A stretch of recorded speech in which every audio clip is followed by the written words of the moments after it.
Thank you. So I'm going to address the question of the U-shape as well. And as we saw in the previous presentation, lots of people think that this is true. I've got some doubts about it. The fact that everyone thinks it's true, I mean, we see this in the fact that there's now even a book published by a popular press that establishes or discusses this idea that life gets better after midlife. And this is research, this is a book that's based mainly on the research from Blanchflower and Oswald. There's critiques of that work, especially in regard to the question of individual controls. Those critiques were articulated especially by Norval Glenn 10 years ago. But nobody cites Norval Glenn. Right? The citations for the Blanchflower and Oswald work are more than 20 times the citation of this critique of assessing this relationship with control variables. So I want to spend a bit of time considering what it means to think about controls in the context of assessing this age and life satisfaction relationship. Usually what we get is models with lots of controls, and then the two lines at the top, we see the typical quadratic pattern. And that's what leads people to conclude, if they're doing regression modeling, that there's a U-shape. I think there's a great deal of confusion about what it means to put controls in a model like this. So perhaps there's some sort of implicit logic that says when you're trying to establish the effect of some variable on life satisfaction or some other subjective well-being measure, well, you've got one particular variable whose effect you're trying to figure out, and then what you need to do is to control for all of the so-called the other determinants of life satisfaction. Now that logic, I think, it's very common, but I think it's also quite flawed. And to explore why I think it's quite flawed, I want to go back, I want to spend a little bit of time going back to basics about what it means to control. There won't be anything all that new for the people in this room, but again, I think it does bear reflection as opposed to simply taking for granted that whenever we want to establish a causal effect, we have to put in a bunch of controls without thinking about what they do. So here's an example drawn from a textbook. It shows that people who are taller are better at maths. And that's a bivariate correlation.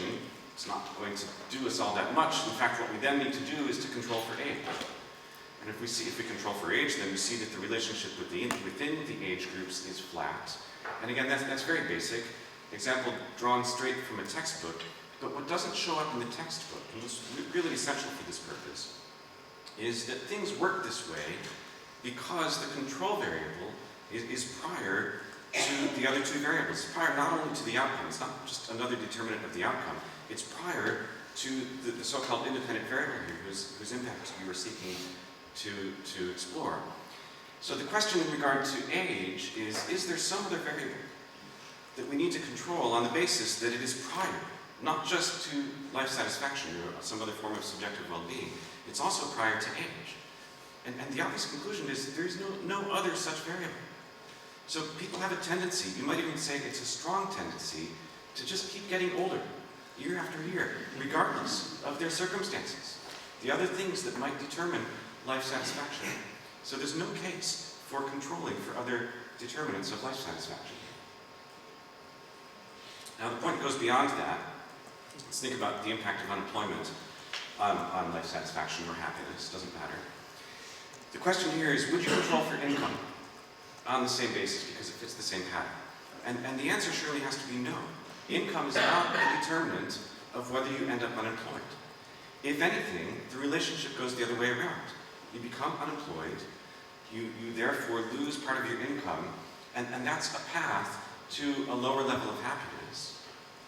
So then the point is, if you're controlling for income in the context of exploring the impact of unemployment on happiness, I mean, what you now have is a direct effect, and that's fine if you're interpreting it with that degree of precision. But if you're presenting your results here without that precision, and then you're implying that it's a total effect, then you've presented a result with bias. Okay? Presenting a direct effect as if it was the total effect, you've now got bias in your results. Now, there's other language that gets used for this purpose. You can say, well, it's a direct effect, but sometimes people talk about a net effect, okay? Where you're saying you're controlling everything else, so the impact now it's a net effect. But we then have to ask, net of what? The language that is sometimes used is that it's net of the effect of the other variables in the model. But that's wrong. In fact, what we had in that previous diagram was a direct effect that's not net of just income, the other variable in the model. It's also net of the indirect effect of unemployment itself. Okay? So net effects is not a terribly effective language. Now, what I'm leading to here is, in general, again, this idea of controlling for other determinants is not a great way of figuring out what control variables you need. What matters about control variables is not that there are other determinants of the outcome. What matters about control variables is the relationships among the independent variables. And that really bears some reflection. So, Andrew Clark referred to the distinction between confounders and mediators. I've got the same distinction here, slightly different language, and it's essential. So, in essence, to establish a causal impact, you need to include the confounders.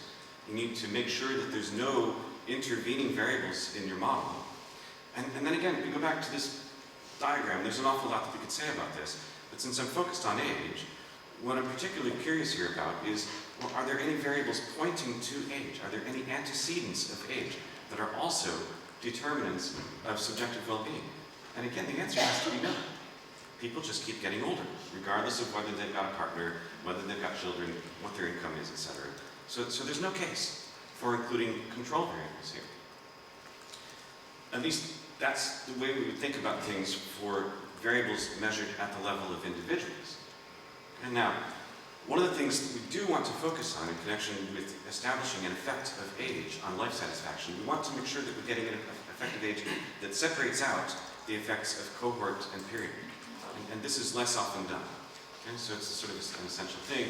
And then if we're going to use data from a multi-country study, then we of course have to control for country. We could control for sex. It doesn't really matter if you do or don't, but I've got that in the mix here. Now, then there's this business of using a quadratic function.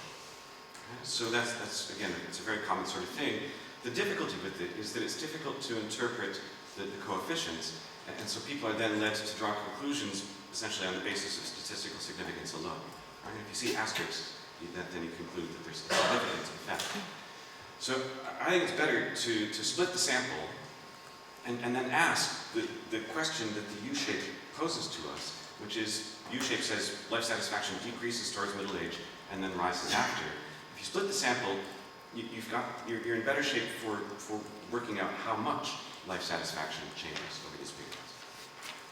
Okay, so data that I'm going to present come from the World Value Survey, drawn from waves 1 to 6. I'm taking all the countries that participate in at least 2 waves, partly so that I can get enough of a spread of time that I can work with cohort and period as well. So there's 69 countries in total. Nice big sample. Life satisfaction on a 1 to 10 scale, so we can treat it essentially as continuous. And I use a mixed effects model, a cross-classified random effects model for the higher level variables in this model. And what we see, if we look at the people who are younger than 45, there is indeed a decline, a yearly decline. And if we think, well, not just a year, how does that change over the course of maybe a decade? Then it's not just statistically significant. We've got more than 1/10 of a point on this 10-point scale for a decade of growing older for the people that are younger. So 20 years, right, that adds up to 1/4 of a point, and we can say that's significant not just in statistical terms, but also substantively. But for the older people, the effect is much smaller, so we see asterisks. Some people conclude on the basis of the asterisks that it's significant, but the coefficient is tiny. It's 1/3 of the pre-45 decline. And if we were to think, well, over the course of 40 years following the age of 45, so multiply the coefficient by 40, I mean, you still end up with a change in life satisfaction that is less than 1/10 of a point. That doesn't sound significant. If we evaluate it with Cohen's d, so we multiply the coefficient by 40 and divide by the standard deviation, it's 0.037. And if we compare that to the rule of thumb that says 0.2 is small, I mean, again, that's tiny. That doesn't seem like a significant increase in life satisfaction in these 69 countries. Instead, I would describe it as negligible. Now, that's the results for these 69 countries as a whole. We can also look for the results within countries. And what I see is a U-shape for 3 of them, Czech Republic, Mexico, and Turkey. For other countries, there's other patterns. Right? And I won't present all of them here, but for Australia, there's a continuous increase of life satisfaction across the board, of course. there's a continuous decrease for a number of other countries. So again, overall, I don't see a U-shape. Instead, I see a small decline before middle age. After middle age, there's no substantial increase. Forget about the word significant. I think that's a really dangerous word. I think it's really tainted in the context of statistical analysis. And I'll close just by emphasizing these analytical angles that leads me to this view, which is that we don't want individual level controls, and we really need to consider effect size and not just significance. Okay, thank you.